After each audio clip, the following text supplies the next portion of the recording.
आज हम difference between EMF और टर्मिनल वोल्टेज ऑफ सेल के बारे में पढ़ेंगे।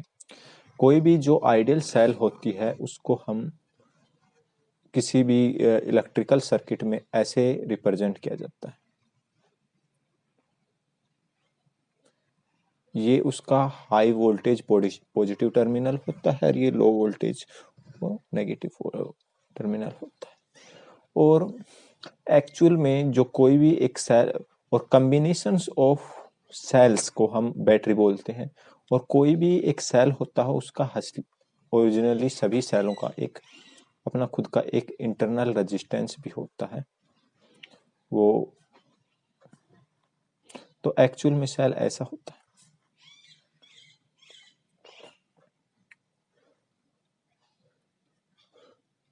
यदि हम एक आइडियल सेल को माने तो उसके टर्मिनल्स के बीच में आइडियल सेल माने तो उसका ईएमएफ इवन होना चाहिए, जिसे हम क्या बोलते हैं ई होना चाहिए, जिसे क्या बोलते हैं ईएमएफ बोलते हैं।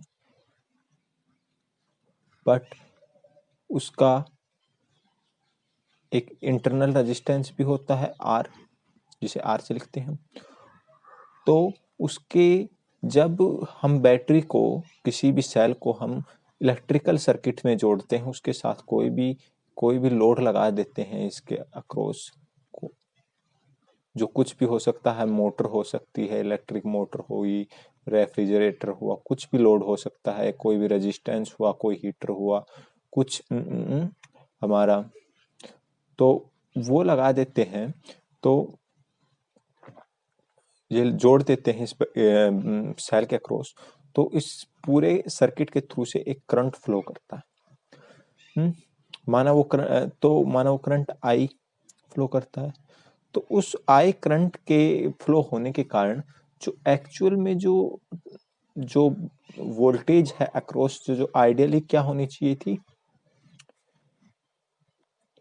ई होना चाहिए थे, ईएमएफ के बराबर होना था। परंतु उस करंट के फ्लो हो जाने के कारण से वो उस टर्मिनल्स होते हैं जो असलियत में बैटरी, उसके अक्रॉस उसका वोल्टेज ड्रॉप हो जाता है, क्योंकि वोल्टेज फ्लो होने के कारण से इसमें से इंटरनल रेजिस्टेंस में कुछ पोटेंशियल ड्रॉप हो जाता है, कुछ पोटेंशियल यहाँ पे ड्रॉप हो जाता है अक्रॉस द इंटरनल रेजिस्टेंस। तो वो इंटरनल रेजिस्टेंस उसके बैटरी के टर्मिनल्स होते हैं पॉजिटिव और नेगेटिव। ये माना पॉजिटिव टर्मिनल ऐसा और ये नेगेटिव टर्मिनल उनके बीच में होता है। तो हम टर्मिनल के अक्रॉस में यदि कोई ऐसा मेजरिंग इंस्ट्रूमेंट है, हम यदि मेजर करें उसकी वोल्टेज अक्रॉस द टर्मिनल्स, तो वो एक्चुअल जो आइडियल वोल्टेज जो होनी चाहिए जब बैटरी उससे कोई करंट पास नहीं होता है, और उस टाइम हम मेजर करते हैं, जैसे हम पोटेंशियोमीटर से मेजर करते हैं, तो पोटेंशियोमीटर हमारा ईएमएफ मेजर करता है। पोटेंशियोमीटर ईएमएफ मेजरमेंट करने के काम आता है हमारे। तो उससे हम मेजर करेंगे तो वो क्या आएगी, हमारी ई आएगी, क्योंकि उस टाइम जब पोटेंशियल मीटर से हम उसके वोल्टेज मेजर करते हैं तो कोई करंट फ्लो नहीं होता है बैटरी के थ्रू से, कोई भी करंट ड्रॉ नहीं किया जाता है उस बैटरी से, या उसके थ्रू फ्लो नहीं करता है। परंतु एक्चुअली सर्किट में जब हम बैटरी को या सेल को यूज करते हैं, क्योंकि बैटरी में सेल को दोनों एक दोनों को एक साथ यूज कर रहा हूं मैं, बैटरी और सेल को, क्योंकि बैटरी क्या होती है combination of cell in series parallel, वो कई तरह से कंबाइन कर सकते हैं, तो वो बैटरी बन जाती है, सेल्स का ही कॉम्बिनेशन से बनती है बैटरी। तो हम अब इसमें रिलेशंस क्या होता है ईएमएफ और वो टर्मिनल वोल्टेज के बीच में। तो जब हम ये हमारे पास ये सेल है हमारा ईएमएफ का जो आइडियली है, जब करंट नहीं फ्लो हो रहा है इसमें, तो हम ये आएगी, और उसका एक इंटरनल रेजिस्टेंस है आर। यदि हम इसके अक्रॉस में एक लोड लगा देते हैं जो को रेजिस्टेंस भी हो सकता है या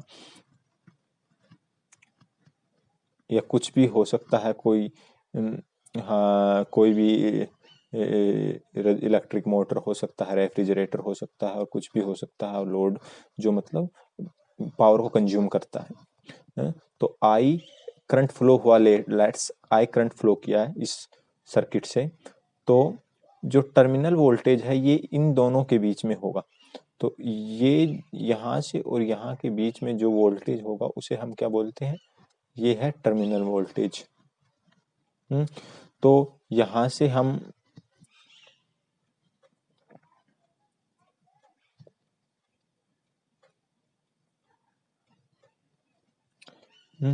ये है माना ये, और ये एंड ए माना और ये एंड बी माना, और ये यहाँ से करंट आई फ्लो करने लग रहा है। ये रेजिस्टेंस है, ये उसका आइडियल, जो आइडियल वोल्टेज है टर्मिनल्स के बीच में जिसे हम ईएमएफ बोलते हैं, वो है इलेक्ट्रोमोटिव फोर्स बोलते हैं, ये है। तो अब यहाँ पे हम क्या लगा सकते हैं, केवीएल लगा सकते हैं यहाँ पे कि इनके बीच में वोल्टेज डिफरेंस क्या होगा टर्मिनल्स के बीच में। तो यहाँ से जब माना वोल्टेज हमारा ए है, बी है, तो और यहाँ पे ए है, तो हमें निकालना होगा V A minus V B, जो क्या होगा टर्मिनल वोल्टेज होगी, और वो ईएमएफ से कम होता है, वो हम प्रूव भी कर देंगे। जैसे V है, VB से हम गए तो यहाँ से हमारा वोल्टेज ड्रॉप होता है, आई वोल्टेज ड्रॉप आई रेजिस्टेंस में, इंटरनल रेजिस्टेंस में ड्रॉप हुआ, वो कितना हुआ, आई करंट फ्लो कर रहा है आई इंटू आर।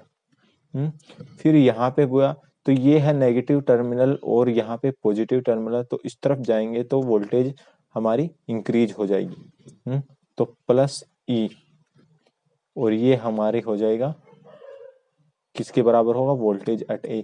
यदि आपको केवीएल लगाना नहीं आता है तो केवीएल के लिए मैंने एक वीडियो भी अपलोड, केवीएल केसीएल नाम से बीजीआर एजुकेशन के द्वारा एक वीडियो भी अपलोड कर दी गई है, और वो भी आप देख सकते हो यदि आपको केवीएल केसीएल लगाना नहीं आता। और पोटेंशियल मीटर के बारे में कैसे हम ईएमएफ को मेजर करते हैं उस पर भी मैं वो वीडियो अपलोडेड है पहले, पोटेंशियल मीटर पे, ये भी आप देख सकते हो यदि आपको नॉलेज नहीं है इसके बारे में। यदि है पहले से नॉलेज तो कोई जरूरत भी नहीं है, आपको अच्छे से उसमें एक्सप्लेन किया गया है। तो अब हम इसमें निकाल सकते हैं ई आई आर, और वी बी को उस तरफ ले जाते हैं तो V A minus V B, और इसे ही यही हमारा क्या है, टर्मिनल वोल्टेज है।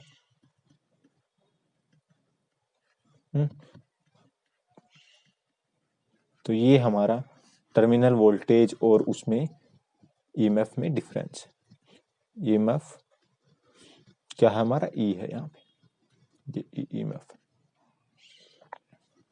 ओके। और ये पॉजिटिव क्वांटिटी है तो हमेशा ई हमेशा बड़ा होगा V A minus V B से, मतलब टर्मिनल वोल्टेज हमेशा कुछ वोल्टेज इंटरनल रेजिस्टेंस में ड्रॉप हो जाती है जिससे ये कम हो जाता है। Okay, thank you for watching us.